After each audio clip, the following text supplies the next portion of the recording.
Parti PAS sedang dikawal oleh Hamzah. Semalam Samsuri, pengurusi Perikatan Nasional, telah memecat dua pimpinan tertinggi bersatu dari Perikatan Nasional. Alasannya adalah untuk memperkukuhkan PN. Tetapi tindakan ini jelas menunjukkan bahawa PAS mahukan perpecahan dari penyatuan. Lebih pelik, keputusan itu dibuat selepas mesyuarat PAS yang turut dihadiri Hamzah. Tetapi kenyataan yang dikeluarkan adalah dari Perikatan Nasional. Ingin saya ingatkan, Perikatan Nasional bukan milik PAS. Malah pengasas utama Perikatan Nasional adalah Tan Sri Muhyiddin Yassin dari Bersatu. Jadi saya nak tanya, bila masa Perikatan Nasional mengadakan mesyuarat untuk menggugurkan YB Azmin dan YB Azizidin, termasuk juga pemecatan Samsuri sebagai Ketua Pembangkang Perikatan Nasional, tidak dibincangkan langsung dalam mesyuarat PN? Kesian saya tengok.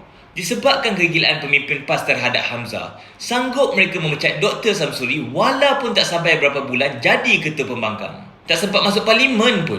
Saya juga berharap agar ahli Bersatu dapat terus kekal tenang dan setia kepada perjuangan. Jangan kita lupa, PAS cukup terkenal dengan penceraian kerjasama antara parti. Dan saya yakin, PAS dan Hamzah juga tidak akan berkekalan lama. Jadi bagilah masa untuk mereka bercinta sekejap. Dan kepada mereka yang sengaja mencetuskan perpecahan, jangan sangka Bersatu akan terus berdiam diri. Jika mereka memilih jalan konfederasi politik, maka Bersatu akan menyahut cabaran itu.